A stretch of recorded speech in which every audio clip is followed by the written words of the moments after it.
I think it's clear that we can sometimes think longer about a problem without actually verbalizing the answer in our head. Like we don't always think in steps in our head. But even as humans, we have these two axes in which we can scale compute or thinking in this way. And I think that's kind of interesting, right? This is it's not necessarily you can do this or the other, but maybe as humans, we naturally do both of those. And these models also could do both.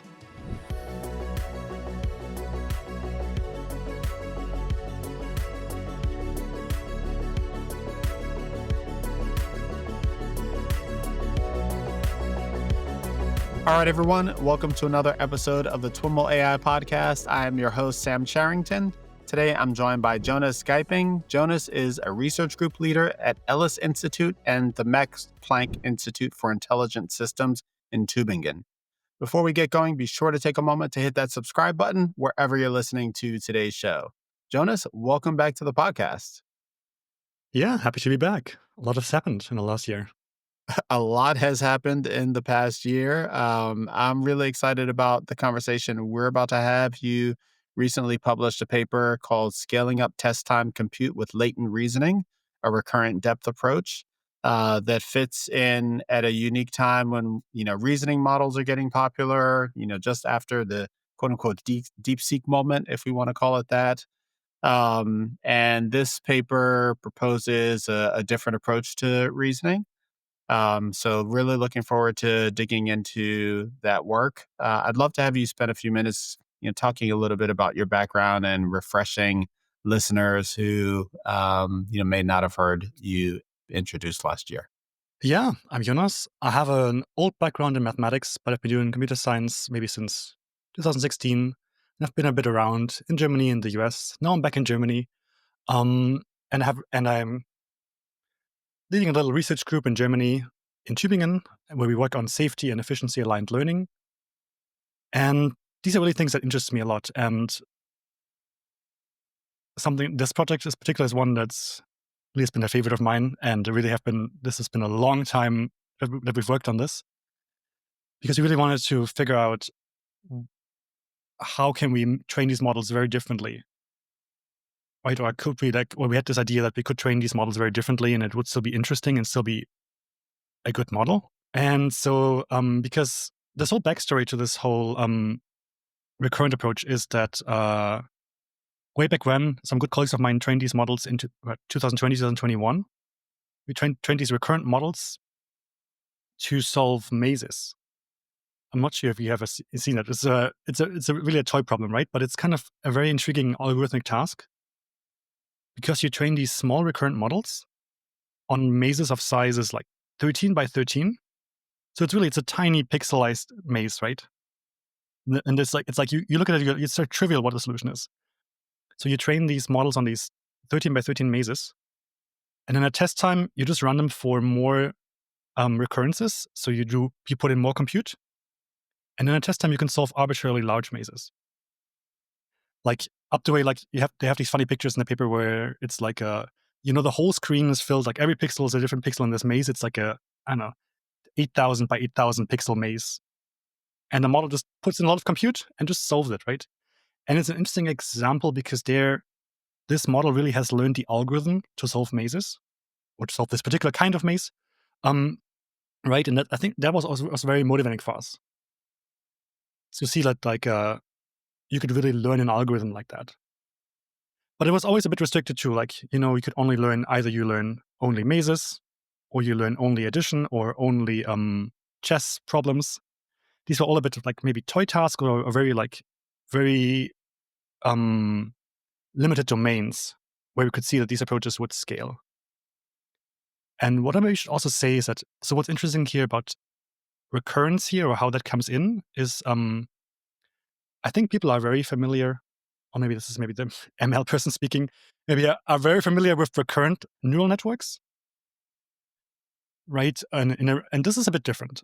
In a recurrent neural network, what you have is that you have a sequence, and the recurrence is basically that every time you go forward in the sequence, you do another step of computation. And this is an efficient way to compute things about sequences. But what we're doing here is actually a bit different. What we're here doing is we're doing a recurrence in the depth of the model. And a good analogy here is that the model doesn't have a fixed amount of layers, but it has a small number of layers that it repeats. And this relates to lots of approaches in that field, like a weight sharing, sometimes called a weight tying. In this way, the model really has an arbitrary number of layers, which really means that in comparison to a recurrent neural network, where you always produce more input or more output to do more compute, same way in a transformer. In a transformer, you also, every time you want to do more compute, you have to produce more outputs. With this sort of level of this recurrent depth, you can produce an arbitrary amount of compute before you compute the next output. So it's sort of like the compute axis is disentangled from the output axis or from the context of the model. And that's what's so interesting, algorithmically about this kind of approach. Got it. Got it. So the immediate thought in hearing the title and the idea of recurrence is to think, oh, maybe you're doing something with RNNs or like splicing that kind of recurrence into a transformer. It's not really like that. It's manipulating the number of layers at test time to kind of flex the amount of compute that's being applied to a given generation. Yeah, exactly. It's a bit relates a bit to these analogies for maybe for an RNN or for a transformer, where you for example, I think the analogy for an RNN would be that you actually don't move to the next token in the sequence, but you sort of produce filler outputs, and then you keep on iterating on these filler outputs. That would be maybe where you really stop on the sequence, and then you, on your point where you currently stopped, you keep on recurring a bit, and then you move forward. You mentioned how you had this paper that explored this recurrent approach as kind of background. Um, but then I'm wondering, talk a little bit about kind of the impetus to apply that. It comes at an interesting time when, we've got these reasoning models like the O1 series from OpenAI. DeepSeek showed how you could take a very different approach to training those. This paper came out shortly after that, but I'm suspecting you've been working on it for quite a while. So kind of situate it for us in time, and what motivated you to go after this particular approach of reasoning. Yeah. So basically, this is all the way back in 2023. Tom and me, Tom is the last author, we had just been working on a paper on training language models more efficiently. And then we've been talking a lot about these recurrent models and how they would be cool to do in language. And because we really think it would be an interesting language model that could also solve things like math and code better if it could reason more. Because back then, people were also doing a lot of MOE models. And MOEs are interesting because they're the other extreme. It's a model that has more parameters but uses less of them. Right? So that seems optimal to maybe store information. And this is, in some conceptual way, it's the opposite. It's a model that has fewer parameters. It's like fewer parameters, but uses them over and over and over. Yes, exactly, right? So we really wanted to figure out how we could make this paradigm of recurrent depth work with language, and how we could get, how we can modify it, what a good training objective would be to really scale this up. Because it really wasn't really shown before in transformers at all. Or there's some, at least from this maze direction, these were always convolutional models, and it wasn't so clear how to put this in transformer and be nice. There's some interesting parallel work on looped transformers, which goes in the related direction, but it didn't quite work as well for us, just scaling those up larger. And that relates a bit to this part that this actually also is, one part that's different here is that it's latent, where basically we actually have a few non-recurrent layers in the model, and then we have this recurrent part in the middle, and then we have a few more non-recurrent layers at the end to really have this computation be in this centralized latent space, and then still have some layers that actually decode back into language, and have some layers at the start that decode from language. And then with the right objective, this really helped us a lot. And then we had some let's say like 100 million parameter prototypes in 2023. And we're like, okay, what next? We're academics, right? So we teamed up with lots of people that know a lot more about high performance computing. And we wrote this big allocation grant for Insight, is like some big allocation grant. Basically, this compute that we then got at Oak Ridge National Labs. But then like it's still there's it was quite an interesting journey because it's one thing to like train this model in PyTorch and it's 100 million parameters and it's kind of nice, right? To actually seeing, okay, now there are 4,000 accelerators and it still has to work and they have to work together. And this like funny little probabilistic objective that you wrote still has to scale and it has to work here. And it was a pretty interesting journey that I personally enjoyed a lot, although it was a bit harrowing at times as well to actually make this work and run this on these cards, right? Because we also, so this was compute on Frontier, and Frontier is the largest AMD supercomputer in the world, and then we were just given that amount of compute because the folks at Insight were saying, yeah, here we have this, you could have this, and so but 2024 was also the year where a lot of things were moving at AMD and were just beginning to be supported. For example, flash attention or something is like a very basic algorithm for us nowadays. But it took like a lot of time, maybe like until like half the year, maybe until like last July, where I felt this was stable enough that we could reliably deploy it and run it. And there was a lot back and forth, and AMD did a lot, and we had some maybe like a lot of issues, but we got around them, and it did train in the end. But it was a whole journey, maybe of like maybe a year where the underlying little model didn't really change, right? Or like I think It's the just paper trying to that's like, scale it up. yeah, right. Like in the paper, maybe that's like section 3, and section 3 is like, okay, 2023. And then all of 2020, all of 2024 is just section 4, which is, oh, we trained it on 4,000 GPUs. Oh, wow. And that was Wow. kind of an interesting journey. And but then it also got pretty exciting because, as you mentioned, then we had these test SAM compute reasoning models coming out in fall, and we still hadn't like finished training the model. And we were saying, oh. And suddenly, like, this was in the news everywhere, and suddenly this was happening, and we still hadn't finished training the model. And then now we did finish training the model in early December last year. And that's also why we pretty much wrote up our results in January and published them. But it was a bit of a scary moment as the world caught up to us a bit in that. Although that's also why the approach is a bit different. Yeah. To what degree did the way you position the results around reasoning, was that impacted by the timing of when you finished the work? Like, was that specifically the way you were thinking about it going in, or was it more like you've got this architecture, let's try to scale it and see what it can do, and then lo and behold, like it produced results that were relevant to the zeitgeist at the time? It was always this idea of reasoning and learning algorithms. But maybe like that framing is maybe like the more classical framing would be that it's learning an algorithm. This would be like this older line of papers would maybe call this learning an algorithm and a prior towards learning algorithmic reasoning. To call this all just blanket reasoning, maybe that's a more modern way of looking at it. And the other part that's also very modern is that, like in the intro now, we clearly call this out that there's I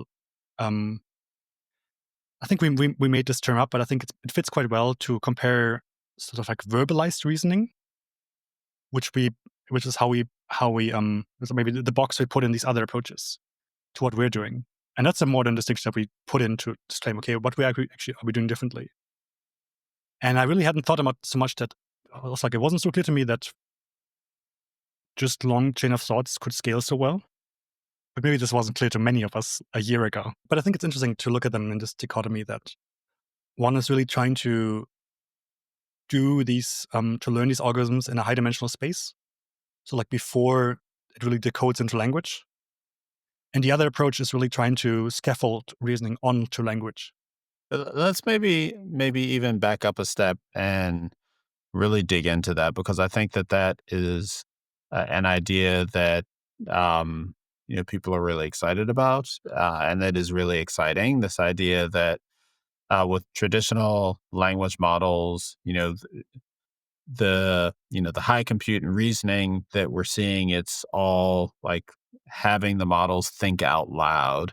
And in a sense, what this paper is proposing is that we can also have the models kind of think to themselves and then, not necessarily generate, all of that thinking as language. And so with that in mind, kind of talk about how you think about, the relationship between those two, and, the relative merits of one versus the other, and how they might compare. Like, I'm curious, like, how you think about all that. Yeah. So maybe the first thing I think is interestingly, I think this is quite natural for us as well. Maybe really as humans. This is a bit of anthropomorphizing. I hope that's fine. But basically, I think it's clear that we can sometimes think longer about a problem without actually verbalizing the answer in our head. Like we don't always like think in steps in our head. Especially if it's a problem that maybe relates to maybe spatial reasoning, or maybe something that you have some intuitive, maybe motor planning, or like planning reasoning, or how you go from one place to another. These are often things that we think about, and we also think about longer, but we don't really verbalize this kind of thinking. And then interestingly, we also, like these models, we can still write things down, right? We can sort of like extend our thinking process by verbalizing it, by writing things down in notebooks, in equations, right? In this way, we can externalize thinking and think even longer. But even as humans, we have these two axes in which we can scale compute or thinking in this way.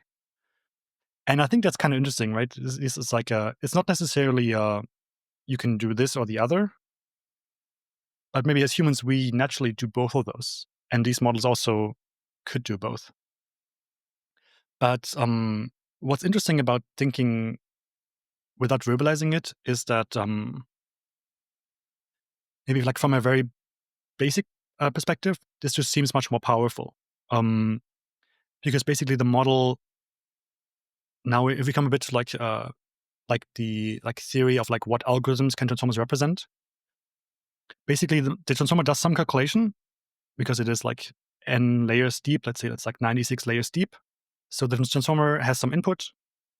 The model does some calculation, and the next word comes out. And then in the next layer, it can maybe access these previous calculations, but again, only up to the 96th layer. And if the model were to do a calculation that's deeper than 96, it's kind of hard because it has to go into these previous attention parts.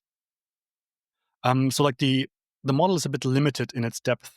You're kind of calling out this idea that, like, I mean, in some ways, it's parallel to the argument for test time compute in general. It's like that argument is often stated as, well, look at us as humans. Like, there are things that we, think about, and the answer comes to us very quickly. And there are other things that we spend a lot of time thinking about. And so, why should models have like just a fixed, compute, fixed budget for, response?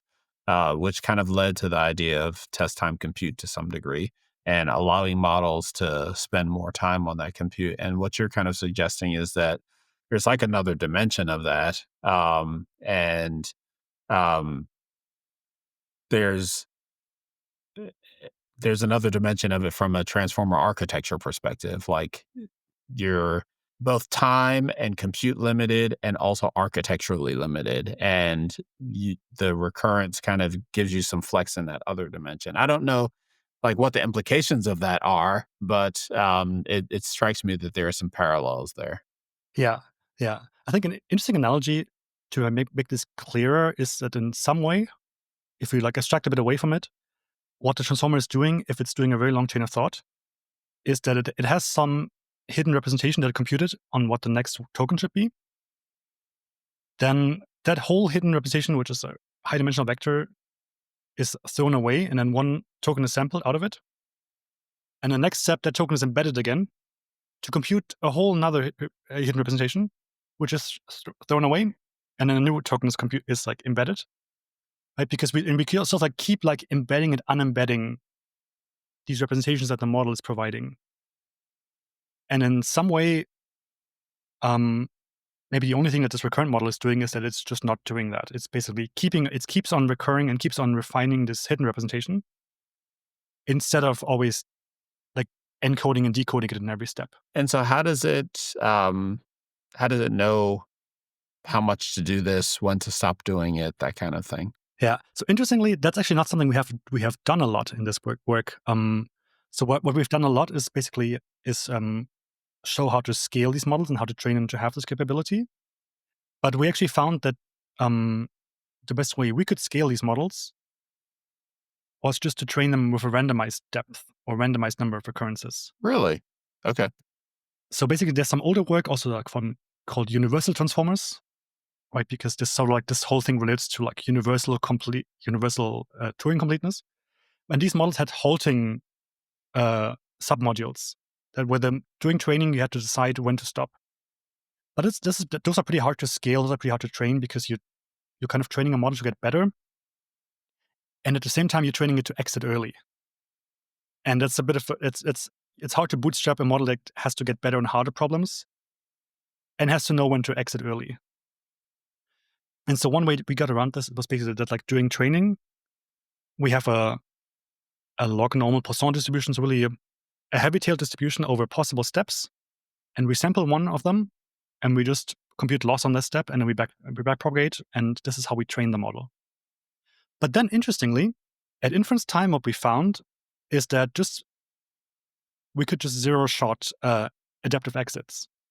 For example, just by computing how much the state changes from step to step, we could just make a simple rule based on that and just exit based on the simple rule that we just put in zero-shot afterwards. It was kind of exciting that this actually did work at all, but it wasn't a guarantee that this. What's the specific state that you're applying that algorithm to? So we've tried this with several ones. We've tried this with the actual like latent recurrent state, and for example, the L2 norm of that state to the previous state. But we've also done this in the output distribution. So we have like maybe we're at state 16, and so we compute the next token distribution, and we go to step let's say 24. We again compute the next token distribution, and then we can compare the Kolbeck-Leibler divergence of these two probability distributions. And if that is small, then we just exit. The idea being that the model's converging on some thought or idea. Exactly. And interestingly, like the second one seems a bit more practically better, because what we observe is sometimes the model keeps on thinking in this recurrent space. And we have some interesting graphics in the paper where like what is actually, or like how we can project that down into lower dimensions, how it's thinking there. But this thinking doesn't always reflect in the probability of the next token, right? That's sort of like a more stable state is actually what do you predict next, right? And it wasn't so clear to us beforehand, or maybe also just wasn't clear in general, whether the model would learn this specialization, right? Basically, this was a research question, was like whether just with scale, would the model learn to specialize this recurrence, right? Because we have this picture in the paper how the model, for example, converges quickly when the next token prediction is easy, but the convergence is much slower if the next token prediction is hard, or if it's a token that's somewhat important for the question to understand the question. Right, and we totally didn't train for this. We trained with we take training sequences and we assign them the same step budget for the entire sequence, just because that makes sense for pre-training scale, right? And this like per token specialization just seemed to emerge with scale, that the model actually converges quicker on easy tokens than on hard ones, that was pretty interesting. And we really didn't know it would work like this before we saw the final model. So elaborate on that when you refer to per token specialization. What do you mean by that? So basically, the way the model was pre-trained was not only do we pick a random step for every recurrence, but we also pick the same step count for all the tokens in an example sequence. Because basically, for this to be parallelized, right, the model has to do the same amount of compute at every token this is trained on sequences that are 4,000 tokens long. So meaning that random number is at like a batch level or something. Exactly, right? we're actually saying, okay, this batch gets 3 steps. This batch gets 8 steps. This batch gets 128 steps. But then we look at the test time, and we actually see that the model now has this convergence graph that's very different on a per token level. Where on some tokens, it goes like green very quickly, which means like it converges very quickly. And in other ones, it just keeps on doing things for a longer time. And this specialization really just emerged during training.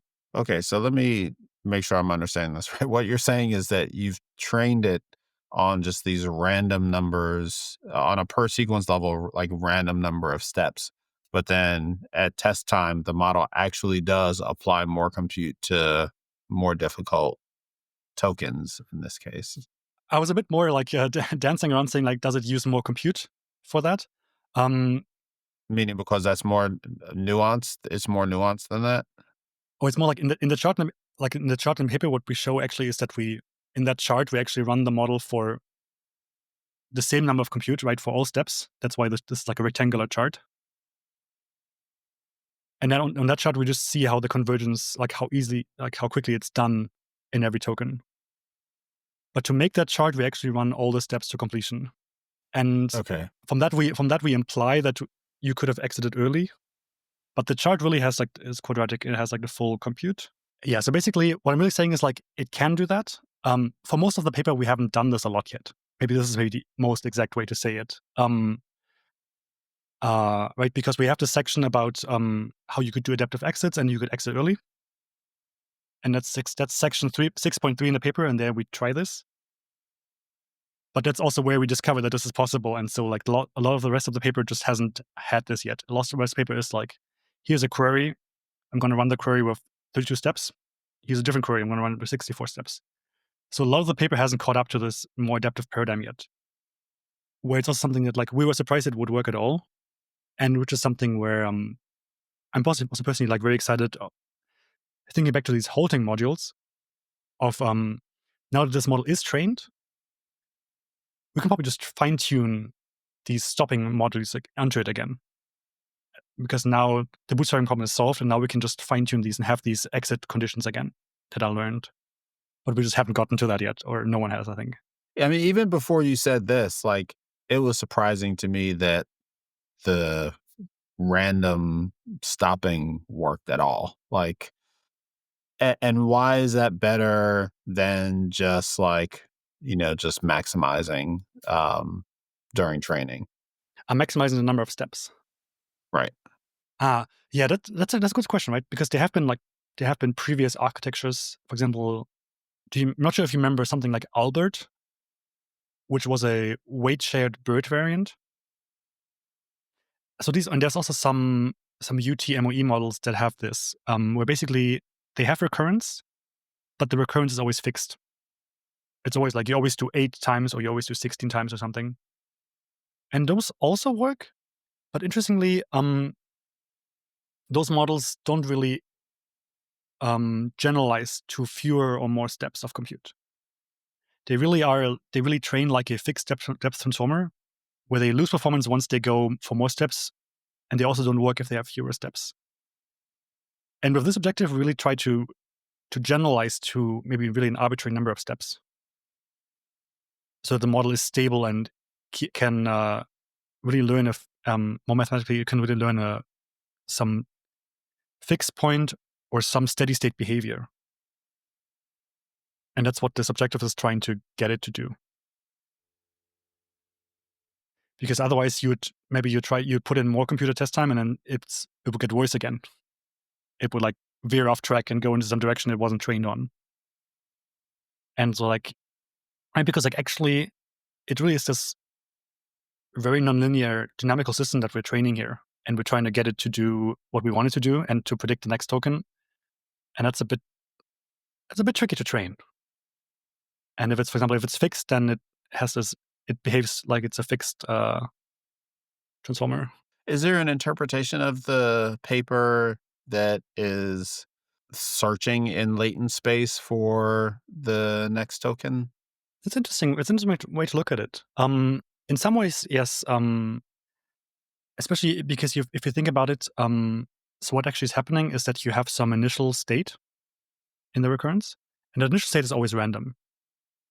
And then we can also visualize those. And often these random states, they lie on like some, like what if you, for example, if you plot PCA directions, then you will see these random states just somewhere in the middle because they don't have a significant component in any direction.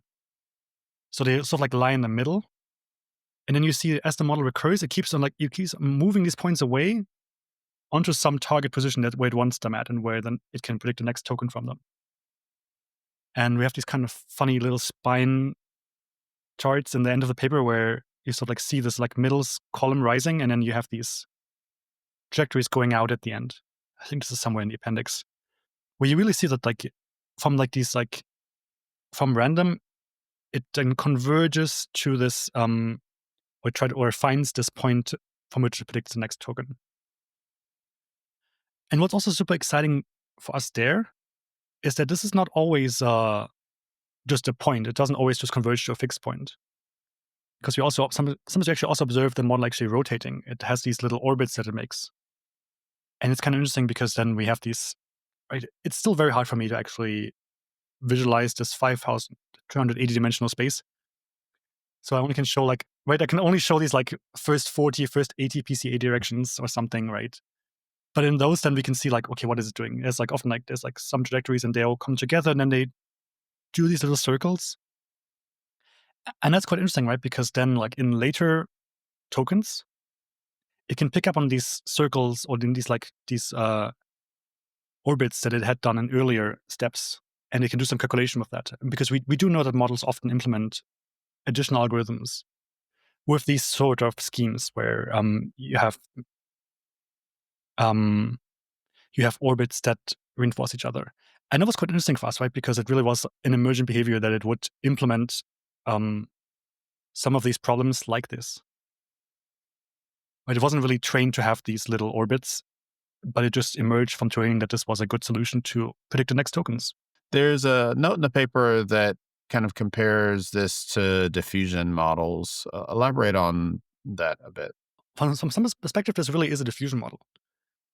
I mean, maybe this is a bit generic, maybe because all recurrent models are, or maybe both of them are recurrent models. Diffusion models are also recurrent models in a different way. It's important to separate that from there also been some very exciting language diffusion models recently. But this one's a bit. If you think about this as a diffusion model, it would be that you pick one token, the next token, right, and then you diffuse all the way until you found the next token, and then you go one step forward, and you diffuse again until you find the next token, and you go one step forward. You diffuse again until you find the next token. This kind of analogy would work here.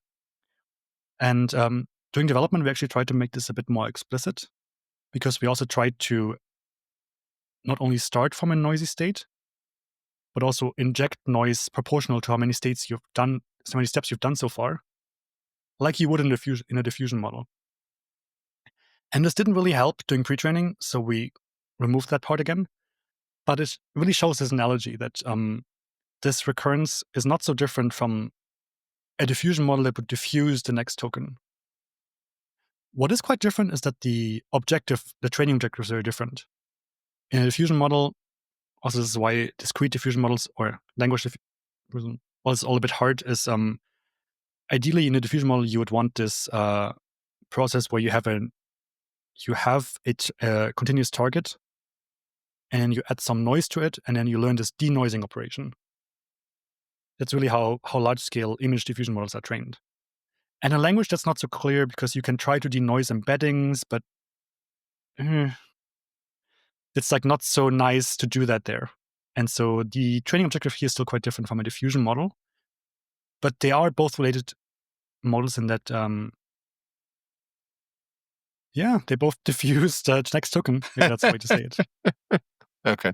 So you mentioned that you started with 100 million, I think, parameter model as kind of your test model.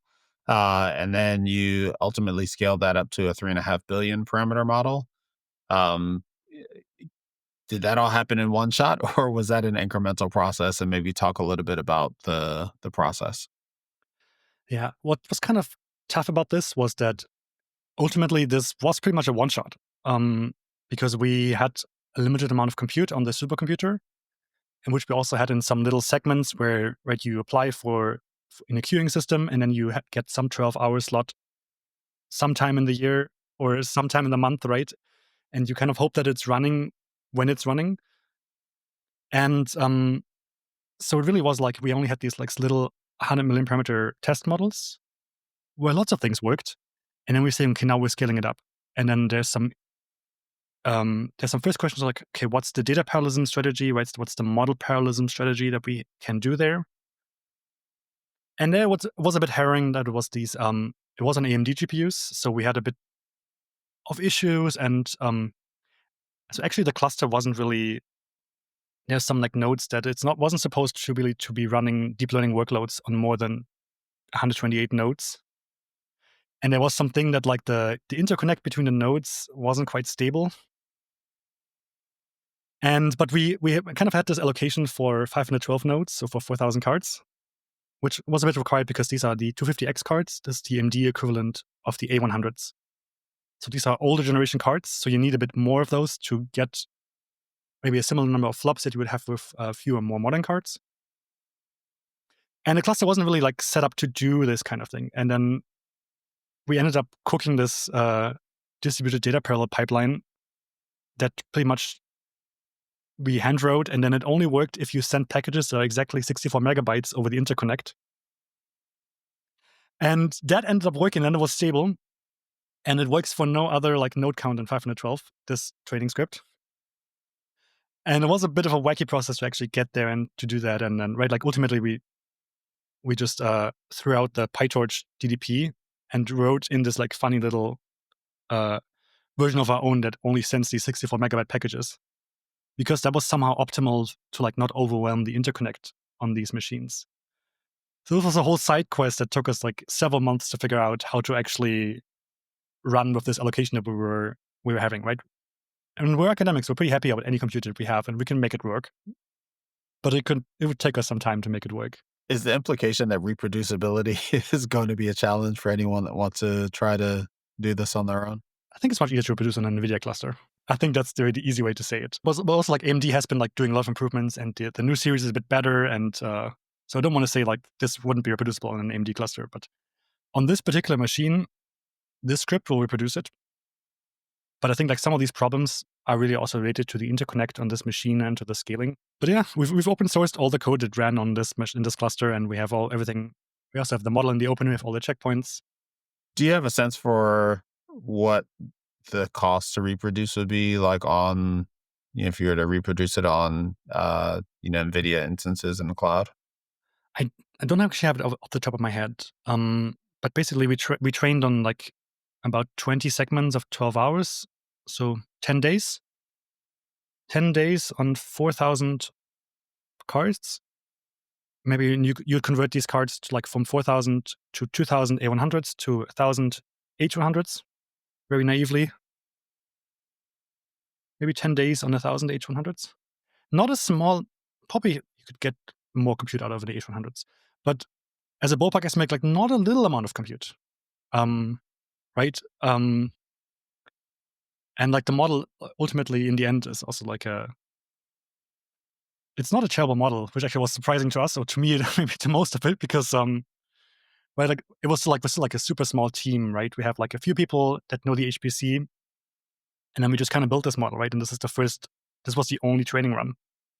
And also we had some idea what the data should be to be good. And that was just because I picked that, and I said, okay, let's train on this. But there was like no compute to train maybe a twin model on a different data mixture or to really figure this out. And what data did you use? So this is like the first consideration that we had when we made the dataset was that we wanted something where we could hedge a bit where the model would be good at. So we put in like a larger amount of code, a large amount of LaTeX, some chess puzzles, some math, but also a lot of web text, some instruction data. Just try to see like, okay, where would the strength of this model be? And then that's the kind of mix we trained on. Ultimately, a mix that's very heavily on code and math, but also a good amount of synthetic data and instruction data. This was pre-trained. It was trained from scratch as opposed to a tune. Yeah, right. Because this approach is so different, it really had to be trained from scratch to do this. Interestingly, there have been a few other papers that also try to get this latent reasoning idea, right, that you could do more there. They try to get that from retrofitting fixed depth transformers, which also is interesting, right? And especially for the there's like one paper from this out of Google and one out of Meta. It's very enticing for the companies if you already have your large fixed depth transformer. Can you retrofit this capability into it? But for us, we really wanted to see, okay, can we actually train from the ground up for this model to be recurrent and to do more compute for harder problems? And in the abstract, you kind of compared the results to a 50 billion parameter model. What exactly do you mean there? Yeah, so there, it's always important that we, right, so a good way to think about the model is that it actually only has 8 layers. So it has like 2 layers before the recurrence, then it has 4 layers in the recurrence that are being repeated, and then 2 layers at the end that produce the final next token. So this whole thing is just 3.5 B parameters. But now, like, how do we? But actually, if we run this model for more steps, let's say we run it for 32 steps, we actually run it. We actually run the middle part much longer, right? So it would be as if we had run it for something like 50 billion parameters.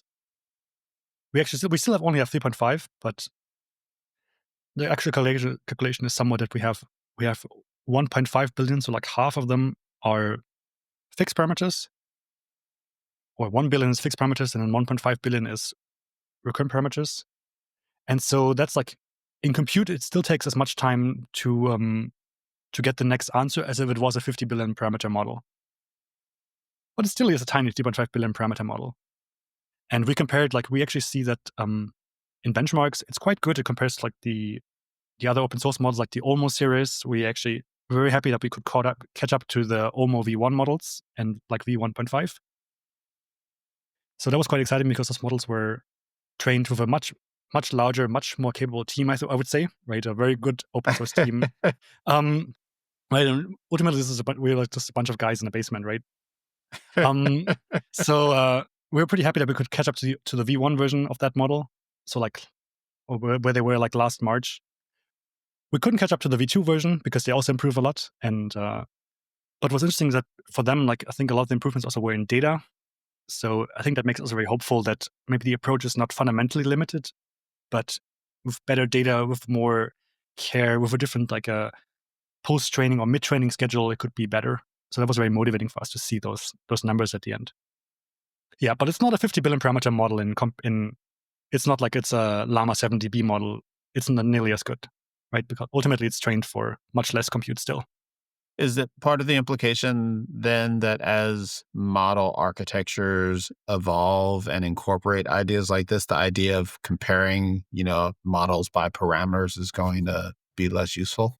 I think so, but like for us, even this was already super tough to compare in parameters. So the model is actually smaller than all the other ones we compared to. But in compute, for example, like for some of the benchmarks, right, how do we compare this if the model is smaller, but we spend more compute on getting the answer compared to this larger models that spend less compute and right, the same thing also happens with the other reasoning models, right? It's like we don't, like, for example, the R1 model maybe is like 64 billion active parameters. But is it a 64 billion parameter active parameter model? Or is it like 1,000 tokens of chain of thought times 64 billion active parameter model? It's not so clear how to do this calculation. Yeah, it becomes somehow less meaningful. What's also pretty interesting is that, right, so one thing we can do is we could convert in pre-training flops to like what model size could we have also trained for? With that compute budget? Exactly, right? And that comes up to something like a 32 billion parameter model in raw flops. So also not small for like a similar token count. But interestingly, we couldn't have trained a 32 billion parameter normal transformer on this node setup actually, because the model is so much smaller, it's so much more communication efficient. Because there's actually less state to send to the other devices, and so it's kind of a funny thing that with this cluster we couldn't have trained a 32 billion parameter model, even though that would be flop equivalent. And so these comparisons are becoming even harder. In the end, we just have a table in the paper with different models that are also open source. And we say here, you can pick your best comparison from the table. Did you find that the model performed better or worse in particular domains? Was there any kind of domain affinity for the model? The model is surprisingly good at reasoning. Like it really is. Like this is maybe it's just a headline, but actually in the benchmarks, especially on graduate math, not graduate math, not on graduate math, on grade school math, right? Okay. Tiny There's a model, big tiny difference. model. Yeah, right. GSM8K is a classical grade school math problem, and also on human eval, which is the coding, right? These are nowadays easy coding questions. There, the model is particularly good, and it actually is better than some of the other open source models by the other teams. And what's there particularly exciting is that so while we had limited compute, we did train a baseline comparison model where we trained the exact same architecture, the exact same data, the exact same cluster, but we trained it to always have a recurrence of 1. And so that would be a fixed depth just comparison, right? That model has the same number of parameters, and we trained it just the same way. And we trained that one for 10,000 steps, which is about 180 billion parameters. And interestingly, that fixed depth version got like a GSM8K score of 1.5% or something. And at 180 billion tokens, the recurrent model already was at 10 to 12% of GSM8K. It was like 5 times better at grade school math, right? Same number of parameters, just a different way of using them. And it was drastically better at grade school math, which was pretty exciting. And right, like still the comparison is hard, right? We haven't trained the baseline all the way to the end. So some of these comparisons still are pretty hard because ultimately we have this one data point, right? This is the one model we trained. So as a scientist, I'm a bit like, I don't want to say like too much here, right? And I'd say this models will always be great, but it was surprisingly good at code and math. There's a section of the paper where you talk about recurrent depth simplifying LLMs. Elaborate on that point a bit. Yeah. So what we find pretty interesting is that this model, or what we want to show in this section is that this is a very natural way to use transformers. So leaving all the thinking and reasoning, all these more lofty motivations aside, we think it's also a practical architecture. And there's like several examples in that section about why it's a practical architecture. So we've talked about these adaptive exits already, right? Because this is something that you can also do in a normal transformer. And people have tried this, right? People have tried it like if you have 96 layers, maybe on some tokens you only use the first 8 or something.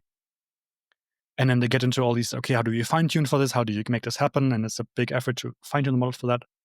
And then we show, okay, actually, this different architecture can just do it 0 shot, can just exit. And something similarly, this also holds for things like speculative decoding, for example. I think you also had a guest a few weeks ago about speculative decoding, right? Mm-hmm.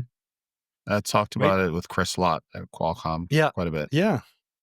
Right. So to recap that slightly, for speculative decoding, ideally you need this little draft model, and it kind of needs to be aligned with the large model, and it needs to fit, and you need to really make that work and do some engineering. And there was a lot of good research being done to make that work. But what's kind of interesting about this recurrent architecture is that just naturally, by just running it for 1 step or 4 steps, you naturally just have your own draft model in your back pocket. Right? You can pretty much just run the model for like a small number of steps to just draft, and then you can still verify with 64 steps later.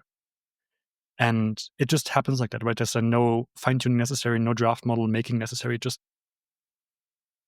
fits like that, right? Or something related to that is there's also this idea that you'd want to do KV cache sharing, where you have several layers that share the same KV cache, so you can push down on the KV cache. And in normal transformers, that's a bit hard because all the layers have different K and V projection matrices. So the KV caches don't really match to each other. But this model, because it's just a recurrence, it's always the same parameters are being used. You can just naturally share KV caches between steps if you wanted to. Does the fact that the parameters are the same also have an impact on like memory bandwidth during inference? Basically, yes, because the model is much smaller, right? You can run it on a smaller chip, and you can just run it longer on a small chip.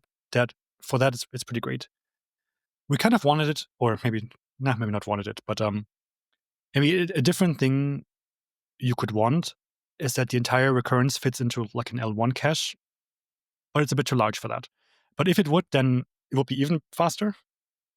But right now, still you have about 1 billion parameters in the recurrence that you keep on moving out of the L2 into the L1. So there's still some movement there, but overall, you need much less memory on the device to actually store the model, which we think is also pretty exciting for some low resource applications. And just for logging, logging fewer parameters around instead of having these massive models that where we use every parameter only once, right, and then we throw it away. It's quite an interesting paradigm that we actually, right, like we really try to reuse parameters and relating to these right natural, where this application that this is natural for the LLM. I think there are other like ways to use this in interesting ways that we just haven't figured out yet. And these are just like some examples that we had in the section that I thought were pretty interesting. But it's a bit of it, right? It's a different architecture. It has these different advantages that we aren't maybe so aware of. Even like putting away all the reasoning aside. This might just be more efficient in some applications. Interesting. Did you have any interesting like qualitative observations about the generations? Like, are they, fairly standard, or did they differ in some qualitative way than what you might expect for similar models? Similar in some metric size or something. What was interesting was that it's also a funny quirk is that we actually trained the model with instruction data, so with chat templates in the pre-training, right? Which is some other people have also done that. But it's a bit more of a rare thing to do. And we kind of did this because we really also didn't have compute for like a longer post-training or cooldown phase. But what it implies is that pretty much the model learns the chat template from the get-go, and you can just chat with all these intermediate checkpoints already. Kind of a fun thing to think about. Right? You can just chat with the 10,000 step chat and state of the model and see how it's doing and how it's understanding some questions, and then you can also chat with the later ones. Right? Because it just inherently understands this chat template format, without any like post training. Which is like this is a bit of orthogonal to the recurrence, right? It probably relates more to the data mixture. So this work is focused on efficiency primarily. You also spend a lot of time thinking about model safety. It strikes me that there are some interesting implications in a model like thinking to itself as opposed to thinking out loud, via text tokens. Have you thought much about that? Yeah, a lot actually. But maybe like so I think the first answer, like why I think this is not, is maybe why I think this is not worse, which I also talked with colleagues about, right? Like and there maybe the interesting answer is that I already didn't think that language models think in text. So for me, this was a very small step, because if you think about it, if you have a very long chain of thought, the model actually, I mean, of course, it takes these text intermediate steps go in as text inputs, but actually, mostly the model attends to its own internal representations of these previous tokens. But if you think about the attention and all the layers, you are already attending to these very deep representations of these tokens, and you sort of like already don't know what's in these states. So So for text is me, kind of a reflection of some opaque, latent space anyway. And so the thinking isn't really happening in ASCII. It's happening in that domain. yeah, right. Like the model is like prompted with a new token, and it does incorporate that into its like hidden states, but it already thinks based on its previous hidden states. And with this model, maybe this is just a bit more explicit.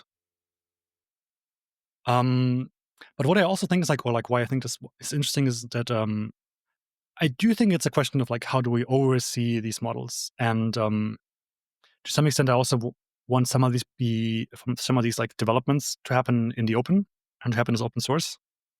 And this was part of the motivation also why we open sourced this particular way of doing it, because ultimately, I also think it's a very natural way of doing this.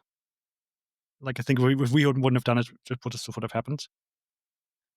And so for me, this is also a way to say, okay, here's an open source version of this model. Here's how it works. Let's try to understand it. And that's also what I'm really interested in right now, is trying to understand it now that we have it.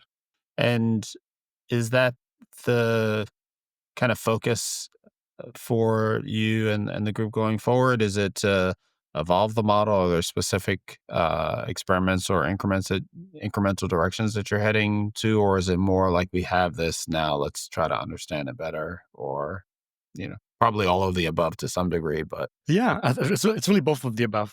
Actually, the most immediate thing is that the model actually is not even cooled down, right? Just because we actually don't have any compute anymore. That's the very real answer why it is not cooled down.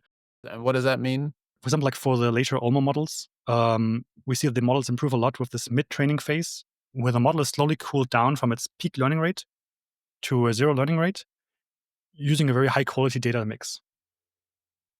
So for me, on the first thing on the agenda is to try some data mixes, for example, maybe tailored more towards code, more towards math, and to see what these cooldown behaviors will look like for this kind of model. And that's already interesting, right? Because you can also play around with the parameters. For example, you could imagine that you could cool down with more steps that you did during pre-training. So you could incentivize to think deeper during the cooldown phase. But there's also some other questions that we have on the team of how would you even post-train this kind of model? How would you do, now we become all the way back around. Yeah, I was going to ask that. What does fine tuning mean here? Yeah, right. Or now that we've seen R1, what's the equivalent here? How would you reinforcement learn for this kind of model architecture, for this kind of paradigm, right? And these are questions that are in the room, aside from questions of what is it doing internally, right? How can we understand, how can we probe what this model is doing internally? Yeah, so these are all things we're thinking about, but it's all pretty exciting. It's very cool stuff, and I'm glad we were able to connect and chat about it a bit. Yeah, I'm also happy to field questions if anyone has via email or anything. This is I've really been thinking a lot about this model and about how to do it, how to train it, and also trials and tribulations. So I'm always happy to answer more questions about this. Awesome.